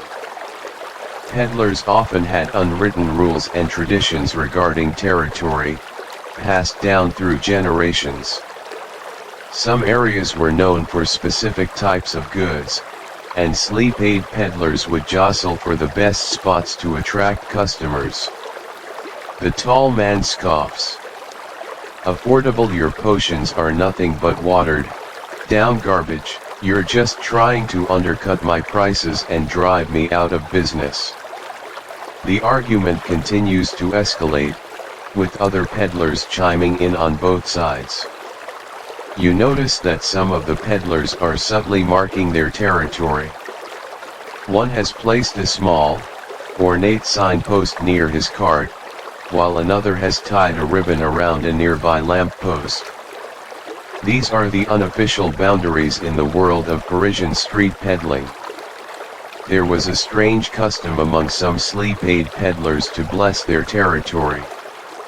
They would sprinkle a mixture of salt and dried lavender around the area where they set up their cart, believing that it would keep away competitors and attract more customers. It was a superstitious practice, but in a city where the line between business and magic could be blurred, many peddlers took it seriously. Amidst the arguing, an older peddler steps forward. He has a long, white beard and a calm demeanor. "Enough," he says, his voice cutting through the noise. "We're all in this business to help people sleep, not to fight each other. Let us come to an agreement." The peddlers quiet down, listening intently. The older man suggests a rotation system, where each peddler gets a turn at the prime locations throughout the week. Some peddlers are hesitant, but after some discussion, they eventually agree. Historians debate the extent to which these territorial disputes influenced the development of the sleep aid peddling industry in Paris. Some believe that the competition led to innovation, as peddlers were forced to come up with new and better products to stand out. Others argue that it created unnecessary animosity and hindered the growth of the trade. The lack of detailed records from the peddlers themselves makes it difficult to draw a definitive conclusion. As the peddlers start to disperse, you notice one of them looking at you. "Sorry about the commotion," he says with a sheepish grin. "It's just business, you know, but if you're in need of something to help you sleep, I've got a special blend made from wild, grown herbs from the outskirts of Paris. It's guaranteed to make even the noisiest neighbor fade into the background." You take a look at his offerings, and he points out a small vial filled with a pale, golden liquid. "This one's made with a secret family recipe," he whispers. "It's been passed down for 5 generations, and it works like a charm." You decide to give it a try, and as you hand over the money, you can't help but think about the complex social dynamics among these peddlers. They're competitors, but at the same time, they're part of a community, all united by the goal of helping Parisians get a good night's sleep. And as you walk away, the new vial in your pocket, you're eager to see what other hidden stories the night holds. You're still clutching your latest purchase as you move deeper into the Parisian night. The smell of freshly baked bread from a nearby bakery mixes with the familiar scents of herbs and spices from the sleep aid peddler's wares. As you pass by a grand mansion, you notice a small crowd gathered near the servants' entrance. Curiosity piqued, you edge closer and realize that they're all listening intently to a sleep aid peddler who seems to have some sort of special connection to the wealthy household inside. "Ladies and gentlemen," the peddler says, their voice dripping with a refined elegance that sets them apart from the others you've encountered. "I bring you the same remedies that grace the bedsides of the most esteemed families in Paris. Why, just last week, the Countess de Rochefort herself requested a dozen of my silk-lined lavender pillows." The crowd murmurs in awe, and you can see the peddler's eyes glinting with satisfaction. This is a different kind of sales pitch, one that plays on the allure of the aristocracy and the desire to be part of something exclusive. In 19th century Paris, the aristocracy had a significant influence on consumer trends, even in the seemingly humble world of sleep aid peddlers. Wealthy patrons would often commission custom-made remedies or luxurious sleep accessories, and peddlers were quick to capitalize on this. By associating their products with the elite, they could charge higher prices and attract a more affluent clientele, as well as those who aspired to the same lifestyle. The peddler reaches into a beautifully crafted wooden box and pulls out a pillow, its fabric embroidered with delicate flowers. "This," they say, is filled with a blend of rose petals, jasmine, and the rarest of chamomile. The Countess claims it's the only thing that allows her to sleep through the night, undisturbed by the cares of the world. Some of the more extravagant sleep aids for the aristocracy included pillows stuffed with the feathers of exotic birds, like peacocks or ostriches. It was believed that the softness and rarity of these feathers added an extra layer of luxury and comfort, enhancing the quality of sleep. These items were often accompanied by elaborate stories of how the feathers were collected, further adding to their allure. But not everyone in the crowd is convinced. An older woman scoffs. How can we afford such things? We're just ordinary folk, struggling to make ends meet. The peddler smiles patiently and reaches into another box, pulling out a smaller, simpler looking sachet. For those of you who appreciate quality without the extravagance, they say, I offer this. It's made with the same herbs as the Countess's pillow, but in a more modest package. You'll still enjoy the same peaceful slumber, I assure you. Historians are divided on the impact of the aristocracy's influence on the sleep aid market. Some argue that it led to the development of more sophisticated and effective remedies, as peddlers were forced to research and source high-quality ingredients to meet the demands of the wealthy.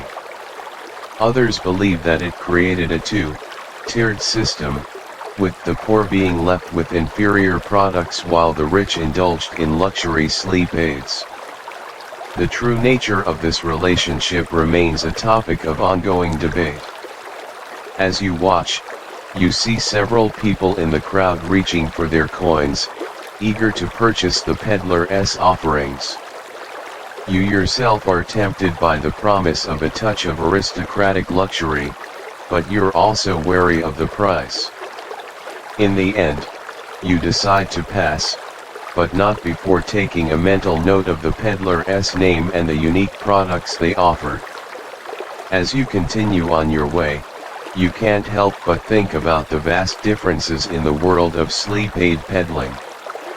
From the rough and tumble territorial disputes to the refined sales pitches aimed at the wealthy, each aspect tells a story about the society and culture of 19th century Paris.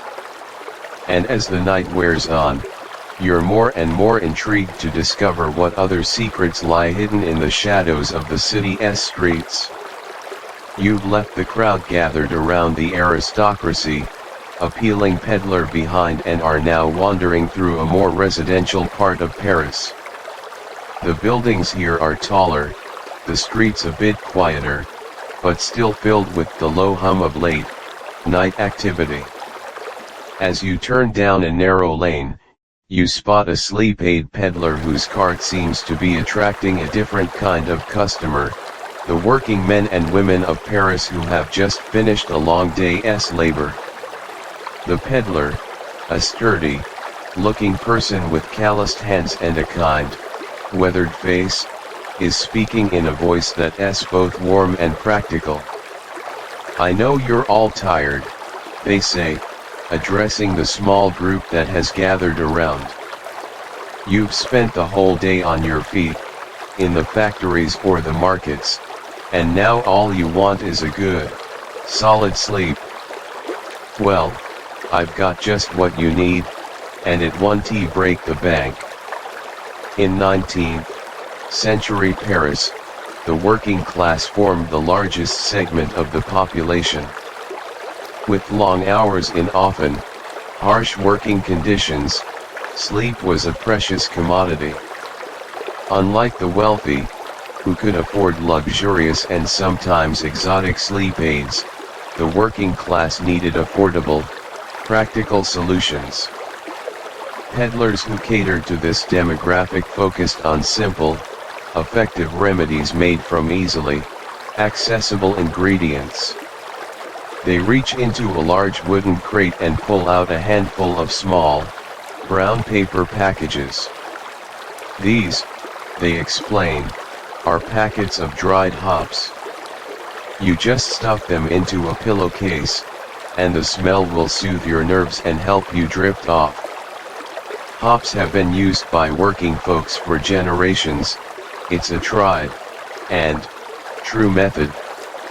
Another popular sleep aid among the working class was a drink made from boiling nettles in water. Despite the stinging reputation of the plant, when prepared correctly, the resulting liquid was believed to have calming properties.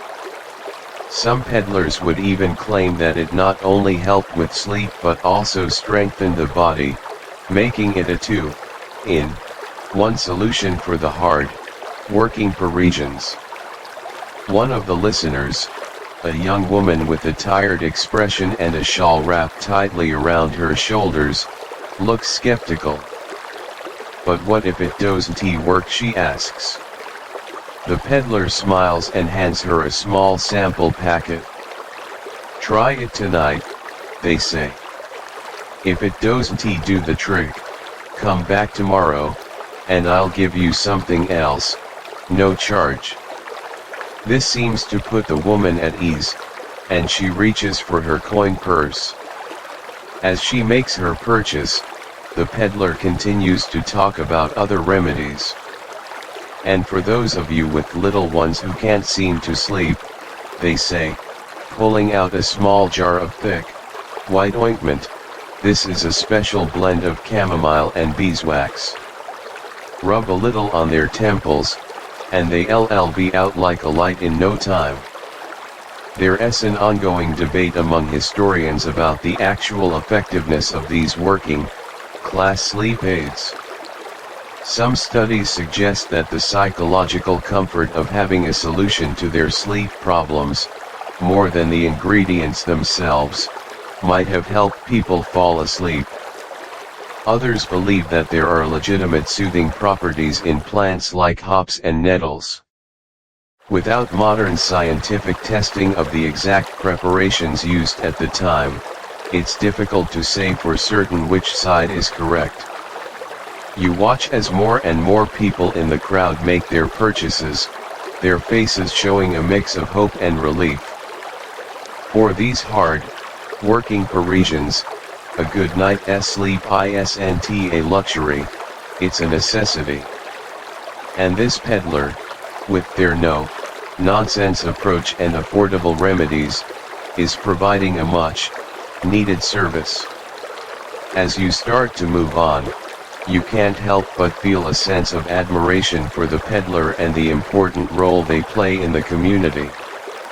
In a city filled with so much diversity, from the opulent sleep aids of the aristocracy to the practical solutions for the working class, each aspect of the sleep aid peddling world tells a story about the lives and struggles of the people of 19th century Paris. And as the night continues, you're excited to uncover more of these stories hidden within the city's streets.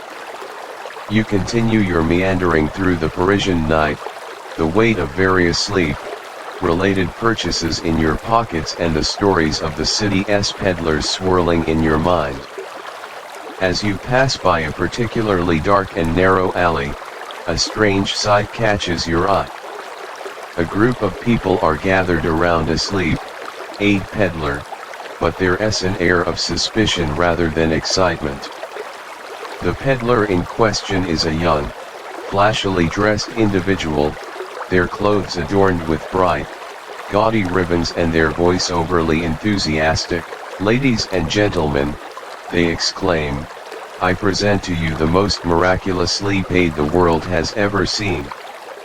This potion," they hold up a vial filled with a glowing, purple liquid, "is guaranteed to put you into a deep, dreamless slumber that will leave you feeling refreshed like never before."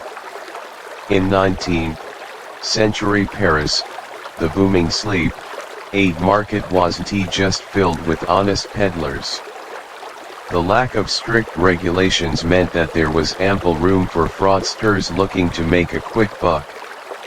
These quack peddlers often used exaggerated claims and flashy displays to attract customers, preying on the desperate desire for a good night's sleep. One of the onlookers, an elderly man with a skeptical frown, steps forward. "How can a liquid that glows like that be safe?" he asks. The peddler laughs dismissively. "My dear sir, this glow is a sign of its magical properties.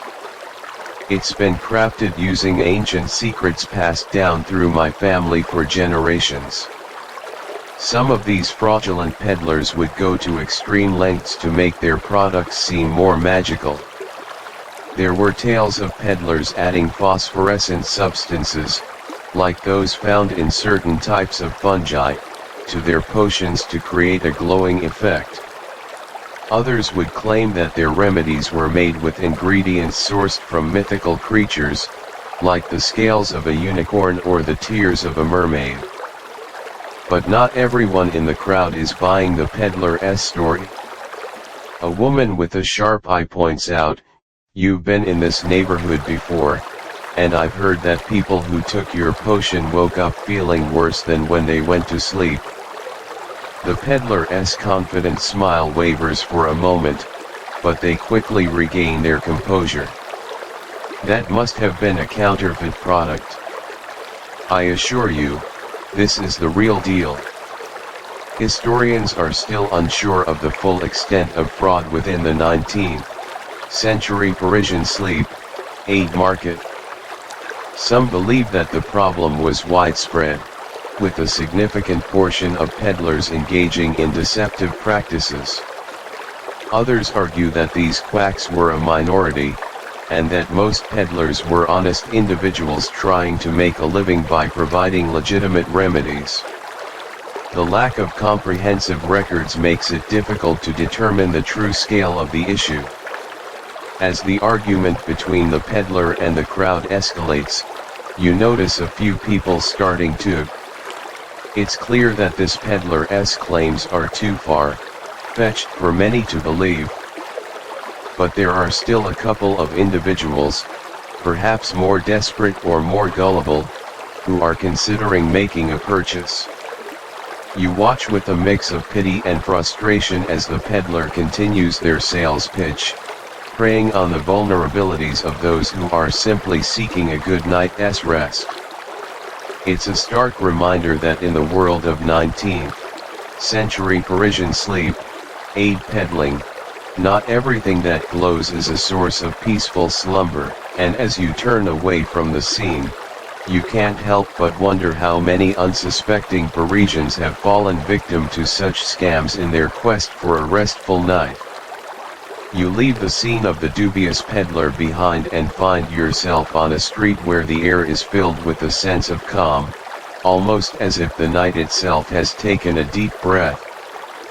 Here, a sleep aid peddler's cart stands like an island of tranquility, and around it, a small group of people have gathered, not just to buy, but to engage in a most unexpected form of social interaction.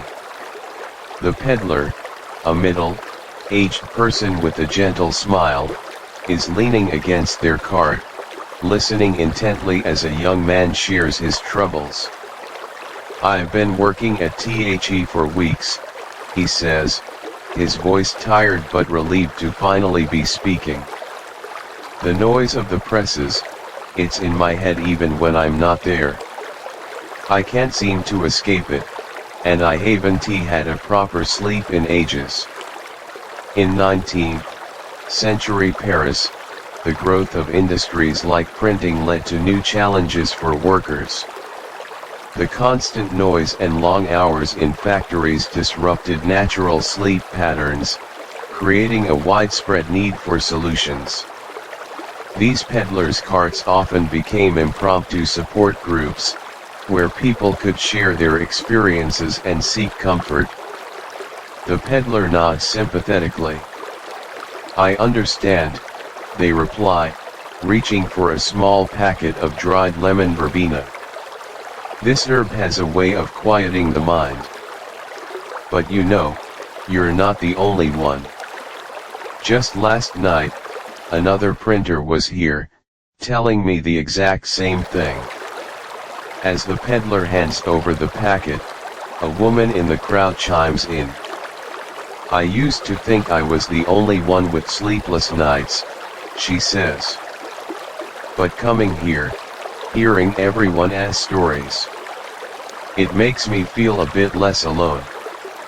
This sparks a flurry of agreement from the others gathered around. It wasn't uncommon for peddlers to act as amateur therapists of sorts.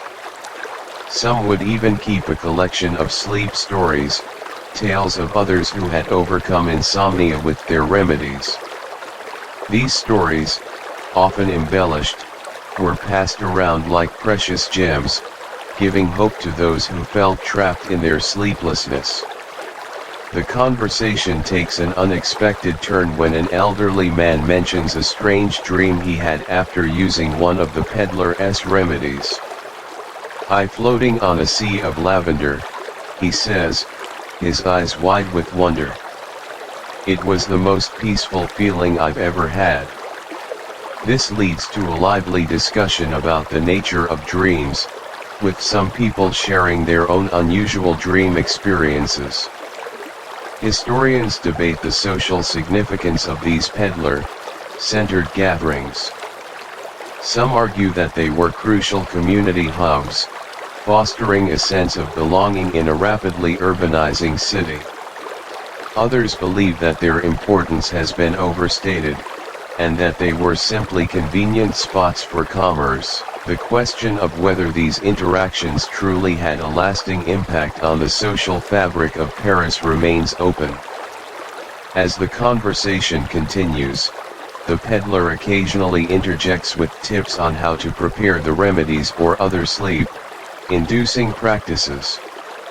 "Don't forget," they say, "a warm bath before bed, with a handful of these herbs sprinkled in, can work wonders." You stand there, listening to the stories and the laughter, feeling a sense of warmth and connection. In this unexpected corner of the Parisian night, the sleep aid peddler's cart has become more than just a place to buy a remedy. It's a place where people come together, share their burdens, and find a little bit of solace in the midst of a bustling, often chaotic city. As the group begins to disperse, each person carrying away not just a packet of herbs or a vial of potion, but also the memories of a shared moment, you realize that the world of these peddlers is full of surprises. And as you continue your journey through the night, you're eager to discover what other hidden treasures await. You're wandering past a candlelit haberdashery when a sudden burst of laughter stops you in your tracks down a side street. A sleep aid peddler is demonstrating their wares in the most unexpected way, using a lavender sachet to shoo away a flock of pigeons. "See," they call out to the amused onlookers. "Not just for pillows. These little pouches keep pests away better than any cat I've owned." The peddler, a wiry person with a twinkle in their eye, holds up a worn leather pouch. "Now, this here's my great-grandmother's recipe: dried thyme, rosemary, and a pinch of crushed mint. She swore by it for both chasing mice and calming her nerves before bed." They shake the pouch, releasing a sharp herbal scent that cuts through the damp night air. In 19th century Paris, the line between sleep aids and household remedies was blurred. Many herbs like lavender and thyme were known for their insect-repelling properties, which made them popular multi-purpose items. With poor sanitation and rampant pests, Parisians often turned to natural solutions that could serve dual roles: calming the mind and cleaning the home. You think that's strange, the peddler grins, reaching under their cart for a ceramic jar. Wait till you hear about poppy seed paste. Sure, it helps you sleep, but smear a thin layer on wooden furniture and watch the scratches disappear. My old boss at the furniture shop used to do it all the time, said it was better than any beeswax polish. Here's a bizarre tidbit. Some peddlers claimed that valerian root tea, when cooled, made an excellent hair rinse. They swore it made locks shinier and kept lice at bay. There's even a mention in a 1842 journal of a Parisian seamstress who used leftover valerian brew to set her curls, believing the scent would help her sleep better while working late.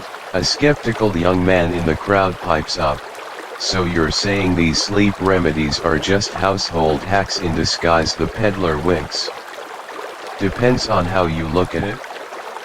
If a chamomile compress helps both your insomnia and a sunburn, why not call it a miracle?"